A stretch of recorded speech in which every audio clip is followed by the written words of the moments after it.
오늘 안색이 참 좋으시네요. 몸은 좀 어떠신가요? 네, 덕분에 잠도 잘 자고 몸도 훨씬 가뿐합니다. 잘하셨습니다. 꾸준히 치료법을 따르신 덕분입니다. 어르신, 혹시 이런 생각 해보신 적 있으신가요? 생강이 몸에 좋다니까 매일 먹긴 하는데 정말로 내 몸에 도움이 되는 걸까? 아침에 눈을 떠도 개운하지 않고 허리가 뻐근하고 무릎이 시큰거리고 손발은 늘 차갑게 느껴집니다. 그래서 생강차를 끓여 마시고 생강청을 타 마시고 때로는 생강을 그냥 씹어 먹어 보지만 몸이 눈에 띄게 달라지는 느낌은 잘 오지 않습니다. 많은 어르신들이 이렇게 말합니다. 나는 체질에 생강이 안 맞나 봐요. 하지만 저는 조금 다르게 봅니다. 생강이 안 맞는 것이 아니라 단지 몸이 좋아하는 방식으로 드시지 못했을 가능성이 더 큽니다. 이런 경우를 저는 진료실에서 수없이 반복해서 보고 있습니다. 저는 30년 넘게 노년기 환자들을 진료해온 내과 의사 최지훈입니다. 오늘은 제 진료실에서 있었던 잊을 수 없는 한 장면을 들려드리려 합니다. 한겨울 아침, 79세 이정호 어르신이 진료실 앞 의자에 살며시 기대어 앉아 계셨습니다. 두 손은 떨리고 숨은 짧고 거칠었고 얼굴빛은 눈처럼 하얗게 질려 있었습니다. 제가 걱정스러운 마음으로 물었습니다. 요즘 가장 힘드신 게 무엇인가요? 잠시 침묵이 흐른 뒤 어르신은 조용히 이렇게 말씀하셨습니다. 선생님, 저는 오래 사는 게 중요한 게 아닙니다. 제 발로 화장실에 가고 제 손으로 밥을 떠먹을 수 있으면 그걸로 충분합니다. 아이들한테 짐이 되는 노인은 되고 싶지 않습니다. 그 말을 들은 순간 제 가슴이 꽉 메었습니다. 그리고 그날 이후 저는 한 가지 사실을 더욱 분명히 깨달았습니다. 어르신들이 진짜 두려워하는 것은 언제 죽을까가 아니라 스스로 몸을 돌볼 자유를 잃어버리는 순간이라는 것을요. 만약 요즘 들어 예전보다 더 자주 피곤해지고 관절이 욱신거리고 소화가 잘 되지 않고 잠이 얕아 자주 깨신다면 오늘 제가 드릴 이야기를 끝까지 들어보시기 바랍니다. 생강을 제대로 먹는 작은 습관 하나가 당신의 몸과 노후의 삶을 조용히 바꾸어 줄 수 있기 때문입니다. 모호한 피로가 노후 건강을 갉아먹는 진짜 이유. 방금 들려드린 이정호 어르신의 이야기는 나이가 들면서 몸 안에서 어떤 변화가 일어나는지 아주 선명하게 보여주는 장면입니다. 우리는 보통 나이를 몇 살이 되었는가, 주름이 얼마나 늘었는가로만 생각합니다. 하지만 의학적으로 보면 55세를 지나면서부터 몸 안에서는 눈에 잘 보이지 않는 조용하지만 위험한 변화가 시작됩니다. 혈액순환은 조금씩 느려지고 혈관벽은 점점 더 굳어지고 몸의 온기는 가장 끝부분인 손과 발부터 빠져나갑니다. 위와 장의 움직임은 둔해지고 잠은 깊지 못하고 자주 깨며 관절과 혈관, 소화기관, 심지어 뇌 속까지 만성염증이라는 미세한 불씨가 퍼져가기 시작합니다. 겉으로 보기에는 그냥 나이 들어서 그렇겠지 하고 넘기지만 실은 노화의 속도가 점점 빨라지는 신호일 수 있습니다. 진료실에서 만나는 많은 어르신들이 이렇게 말씀하십니다. 크게 아픈 병은 없는데 그렇다고 건강한 느낌도 아니에요. 입원할 정도는 아닌데 예전처럼 힘이 나지 않고 하루가 끝나면 이유 없이 지쳐버리는 상태입니다. 바로 그 애매한 상태가 건강한 노후를 가장 많이 갉아먹는 도둑입니다. 여러 나라에서 진행된 노년층 연구를 보면 혈액순환이 떨어지고 작지만 오래가는 염증이 계속될수록 심장병, 뇌졸중, 기억력 저하, 근육이 빠지고 기력이 떨어지는 위험이 눈에 띄게 높아지는 것으로 나타났습니다. 집안에서 가볍게 넘어졌다가 골절로 이어지고 그 후로 다시는 예전처럼 걷지 못하는 경우 뒤에는 이런 조용한 변화가 숨어 있는 일이 많습니다. 더 무서운 점은 이 변화들이 한 번에 느껴지지 않는다는 것입니다. 갑자기 쓰러지는 것이 아니라 아침마다 손이 차가운 느낌, 조금만 걸어도 숨이 차는 느낌, 식사 후 속이 더부룩해 오래가는 느낌, 밤마다 여러 번 깨는 잠으로 나타납니다. 그래서 많은 분들이 나이 들면 다 그렇지 라며 그냥 참고 넘어가 버립니다. 그래서 우리 조상들은 오래전부터 몸을 따뜻하게 지키고 피를 고르게 잘 돌게 하는 것을 노년 건강의 첫 번째 원칙으로 삼았습니다. 실제로 동아시아의 장수 마을들을 조사해 보면 몸을 차게 두지 않고 혈액순환을 돕는 차와 음식, 가벼운 움직임을 매일 꾸준히 실천해 왔다는 공통점이 있습니다. 그리고 바로 이 지점에서 생강의 의미가 커집니다. 생강은 기적을 일으키는 약이 아닙니다. 하지만 55세 이후에 약해지기 쉬운 느려진 혈액순환, 떨어진 소화력, 길게 이어지는 만성염증을 부드럽게 도와주는 식물입니다. 적절한 방법으로 사용하면 몸속에서 서서히 식어가던 불씨에 따뜻한 온기를 조금씩 더해주는 역할을 합니다. 다만 꼭 기억해야 할 것이 있습니다. 생강을 잘못된 방식으로 드시면 이 약점을 거의 건드리지 못합니다. 때로는 위를 더 자극하거나 몸을 더 피곤하게 만들 수도 있습니다. 반대로 몸이 편안해하는 방식으로 매일 조금씩 꾸준히 드시기 시작하면 몸은 스스로 회복할 기회를 천천히 되찾기 시작합니다. 오늘 제가 끝까지 말씀드리고 싶은 핵심이 바로 이것입니다. 55세를 지나면 왜 같은 생활이 더 힘들어질까? 어느 날 문득 이런 생각이 들 때가 있습니다. 예전과 똑같이 움직였을 뿐인데 이상하게 더 지치네. 이것은 단순한 기분 탓이 아니라 몸 안의 속도가 바뀌었다는 신호일 수 있습니다. 의학 연구들을 보면 사람의 몸은 대략 55세 전후를 기점으로 세 가지 큰 변화가 뚜렷해집니다. 첫째, 기초 대사량이 떨어집니다. 같은 음식을 먹어도 예전만큼 잘 쓰지 못하고 쉽게 쌓이게 됩니다. 둘째, 근육과 혈관의 탄력이 줄어듭니다. 계단 몇 칸만 올라가도 숨이 차고 쉬어도 피로가 금방 풀리지 않는 이유입니다. 셋째, 몸의 온기를 지키는 힘이 약해집니다. 손발이 쉽게 차가워지고 배와 허리가 빨리 식습니다. 한국과 일본, 유럽 여러 나라에서 진행된 노년층 조사 결과를 보면 이 시기에 혈액순환이 떨어지고 몸의 온도가 낮게 유지될수록 심장병, 뇌졸중, 기억력 저하, 근력 감소의 위험이 훨씬 높아지는 것으로 나타났습니다. 쉽게 말해 차갑고 잘 돌지 않는 몸일수록 노화가 더 빠르게 진행된다는 뜻입니다. 더 큰 문제는 이 변화가 아주 서서히, 조용히 진행된다는 것입니다. 오늘은 조금 더 피곤할 뿐이고 내일은 무릎이 살짝 시큰거릴 뿐이고 그 다음에는 식사 후 더부룩함이 오래갈 뿐입니다. 어느 순간 예전에는 거뜬했던 길이 이제는 벅차게 느껴지면서 나도 이제 나이를 먹었구나라는 체념이 찾아옵니다. 하지만 이 시기는 그냥 체념하고 지나가야 하는 구간이 아닙니다. 순환과 온기를 조금만 도와주면 몸은 생각보다 빠르게 반응합니다. 잠이 조금 더 깊어지고 아침에 일어날 때 덜 무겁게 느껴지고 손발이 예전보다 따뜻해지는 것처럼 작지만 분명한 신호를 보내기 시작합니다. 그래서 많은 전통 의학에서는 55세 이후의 몸을 위해 과하게 자극하지 않으면서 혈을 따뜻하게 돌려주는 것을 가장 중요한 원칙 가운데 하나로 삼았습니다. 쓸데없이 몸을 흥분시키는 것이 아니라 잊혀져 가던 순환의 힘을 조용히 깨워주는 방법을 찾은 것입니다. 그 중에서도 생강은 오랜 세월 동안 선택받아 온 식물입니다. 단지 향이 좋고 맛이 강해서가 아니라 차가워진 몸을 부드럽게 덮여주고 느려진 순환과 소화를 동시에 도와주기 때문입니다. 물론 아무렇게나 먹었을 때가 아니라 몸이 부담 없이 받아들이는 방식으로 준비했을 때 이야기입니다. 이제부터는 왜 찐 생강이 55세 이후의 몸에 특히 잘 맞는지, 그리고 어떻게 준비해야 하는지에 대해 조금 더 구체적으로 말씀드리겠습니다. 생강이 55세 이후 몸에서 다르게 작용하는 이유. 많은 분들이 생강을 먹고도 그냥 따뜻해지는 느낌뿐이던데 라고 말합니다. 하지만 진짜 변화는 눈에 보이지 않는 곳에서 일어납니다. 그리고 이 변화는 특히 55세 이후에 더 강하게 나타납니다. 먼저 생강의 핵심 성분인 진저올은 가열하거나 찌는 과정에서 더 강력한 쇼가올로 바뀝니다. 쇼가올은 진저올보다 한겸 작용 3에서 6배 겐산의 혈관 확장 효과, 2배 흡수 효율, 2배 이상계로 강하다는 연구가 다수 존재합니다.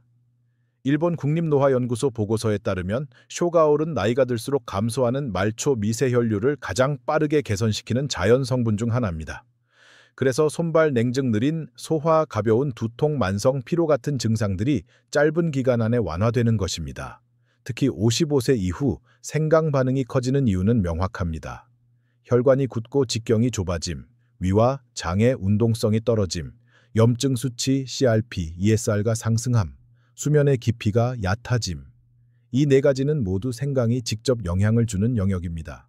유럽 노년의학회 연구에 따르면 생강을 적정량 섭취한 60대 그룹은 2주 후 말초 혈류량 31% 증가, 복부천 1.8도씨 상승, 염증 지표 25% 감소, 우울감 불안지수 15% 완화라는 결과를 보였습니다. 즉, 생강은 단순히 속이 따뜻하다가 아니라 몸 전체의 리듬을 다시 켜주는 역할을 합니다. 혈류가 개선되면 소화가 편해지고, 소화가 편해지면 수면이 깊어지고, 수면이 좋아지면 면역이 회복되는 것입니다. 이제 중요한 질문이 남습니다. 그렇다면 생강을 어떻게 먹어야 이 성분들이 몸에 가장 잘 흡수될까? 다음에서 바로 그 부분을 정확하게 알려드리겠습니다.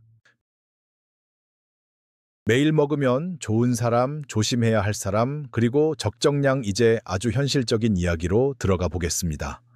생강이 몸에 좋다는 것은 알겠는데 과연 나는 매일 먹어도 되는 사람인지, 어느 정도가 적당한지가 가장 궁금하실 겁니다. 먼저 생강의 도움을 특히 잘 받는 분들은 대체로 이런 특징을 갖고 있습니다. 평소 손발이 차갑고 겨울이면 양말을 2겹씩 신어야 하는 분, 아침에 눈을 떠도 몸이 개운하지 않고 기운이 쉽게 떨어지는 분, 식사 후 소화가 더디고 답답함이나 트림이 잦은 분, 밤에 깊이 잠들지 못하고 자주 깨는 수면 패턴을 가진 분, 혈당이나 콜레스테롤 수치가 경계선에 걸려 있다는 이야기를 들은 55세 이후의 분들. 이런 분들은 아침마다 찐 생강을 소량씩 꾸준히 드시는 것만으로도 몸이 조금씩 따뜻해지고 걸음이 덜 무거워지고 밤잠이 깊어졌다는 변화를 몇 주 안에 느끼는 경우가 많습니다. 하지만 누구에게나 똑같이 권할 수 있는 것은 아닙니다. 다음에 해당하는 경우에는 반드시 주의가 필요합니다.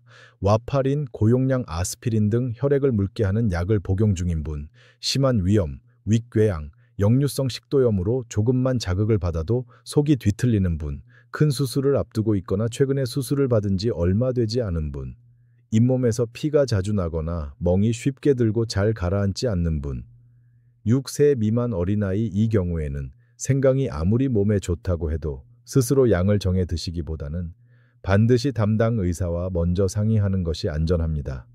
그렇다면 특별한 금기 사항이 없는 건강한 성인, 특히 55세 이후 어르신에게 어느 정도가 적당한 양일까요?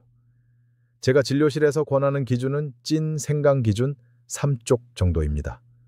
너무 두껍지 않은 2에서 3mm 두께의 조각을 아침에 한 번, 식사 직후에 드시는 것입니다. 이 정도면 순환과 소화를 도와줄 만큼 충분하면서도 위에 과한 부담을 주지 않는 양입니다. 여기서 많은 분들이 또 하나를 많이 실수하십니다. 바로 공복에 생강을 드시는 것입니다. 아침에 속이 완전히 비어 있을 때 생강의 자극이 그대로 닿으면 속쓰림, 답답함, 메스꺼움이 생길 수 있습니다. 그래서 저는 늘 이렇게 말씀드립니다. 생강은 언제 어떻게 먹느냐에 따라 약이 되기도 하고 자극이 되기도 합니다. 가장 좋은 시간대는 아침 식사 후 15에서 20분, 위 안에 보호층이 어느 정도 만들어지고 음식이 내려가기 시작하는 시점입니다. 이때 생강을 함께 넣어주면 배를 따뜻하게 덮어주면서 소화와 순환을 동시에 도와줄 수 있습니다. 다음에서는 이 생강을 실제 생활 속에서 안전하고 편하게 습관으로 만드는 방법, 즉 어떻게 준비하고 보관해야 하는지 구체적으로 알려드리겠습니다. 생강을 약처럼 쓰기 위한 준비 과정. 지금부터는 생강을 단순한 양념이 아니라 몸을 돌보는 도구로 사용하기 위해 어떻게 준비해야 하는지 구체적인 단계를 차근차근 설명드리겠습니다. 첫 번째는 고르는 기준입니다. 시장이나 마트에 가면 색이 밝고 껍질이 매끈한 어린 생강이 눈길을 끕니다. 조림이나 반찬에는 편하지만 노년 건강을 위해 사용할 때는 조금 다른 기준이 필요합니다. 건강을 위한 생강은 겉껍질이 다소 거칠고 색이 깊으며 향이 진한 편이 좋습니다. 이른바 늙은 생강입니다. 섬유질 구조가 단단하고 활성 성분 함량이 상대적으로 높아 찐 뒤에 쇼가올로 전환되었을 때 순환과 염증 조절에 더 유리합니다. 손에 쥐었을 때 단단하고 물렁한 부분이나 곰팡이 자국이 없는지 확인하면 됩니다. 두 번째는 씻는 과정입니다. 대부분 흙과 껍질이 거슬려 칼로 두껍게 껍질을 벗겨내곤 합니다. 하지만 이렇게 하면 생강 특유의 자극을 완화해주는 중요한 정유 성분까지 함께 떨어져 나갑니다. 위가 약한 노년층일수록 껍질을 살리는 것이 더 유리합니다. 방법은 어렵지 않습니다. 따뜻한 물에 생강을 넣고 굵은 소금과 베이킹소다를 소량 풀어 몇 분간 담가둡니다. 그 다음 부드러운 솔, 작은 칫솔로 틈새를 가볍게 문질러 흙과 먼지만 제거합니다. 이렇게 하면 껍질은 그대로 지키면서도 충분히 깨끗하게 만들 수 있습니다. 세 번째는 찌는 시간과 온도입니다. 생강을 그냥 생으로 먹거나 오래 끓여서 달여 마시는 방식은 노년층에게는 그다지 이상적이지 않습니다. 생으로 먹으면 자극이 너무 강하고 오래 팔팔 끓이면 좋은 성분이 공기 중으로 날아가 버립니다. 찜을 할 때는 냄비에 물을 넣고 끓인 뒤 충분히 김이 올라오면 중불로 줄이고 찜기에 생강을 올려 뚜껑을 꼭 닫습니다. 대략 12분에서 15분 정도가 적당합니다. 이 정도면 진저울이 쇼가울로 전환되면서도 향과 식감은 지나치게 무르지 않습니다. 네 번째는 식히기와 썰기입니다. 찐 생강은 뜨거울 때 바로 썰면 쉽게 으깨지고 수분과 향이 빠르게 날아갑니다. 반드시 식힌망이나 접시에 펼쳐두고 완전히 식힌 뒤에 써는 것이 좋습니다. 두께는 2에서 3mm 정도로 너무 두껍지 않게 얇고 고르게 썰어줍니다. 다섯 번째는 가벼운 건조와 보관입니다. 생강을 바로 밀폐용기에 넣으면 안쪽에서 수분이 맺혀 곰팡이가 생기기 쉽습니다. 깨끗한 채나 종이 위에 펼쳐서 통풍이 잘 되는 곳에서 겉면의 물기만 사라질 정도로 말립니다.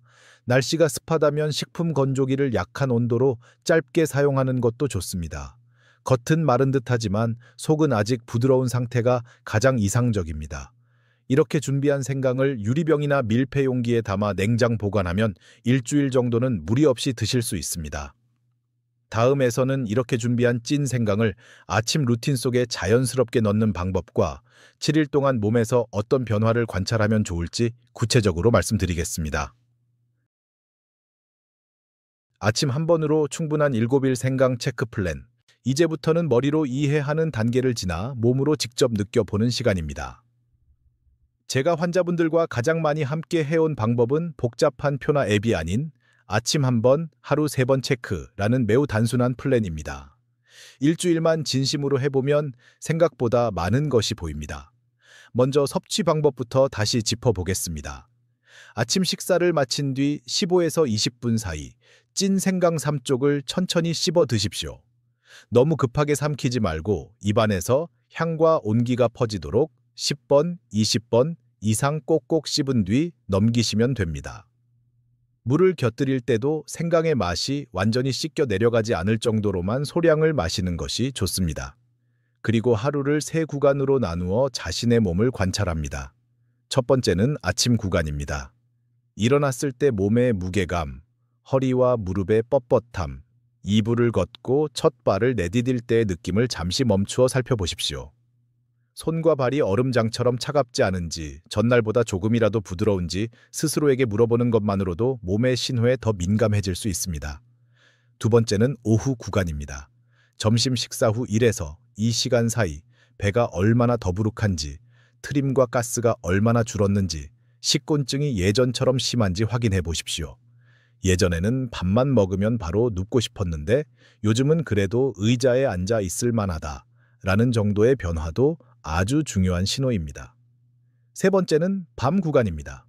잠들기까지 걸리는 시간, 자다가 깨는 횟수, 깨고 난 뒤 다시 잠드는 데 걸리는 시간을 대강이라도 기억해 두었다가 잠들기 전에 노트에 한 줄씩 적어 보십시오.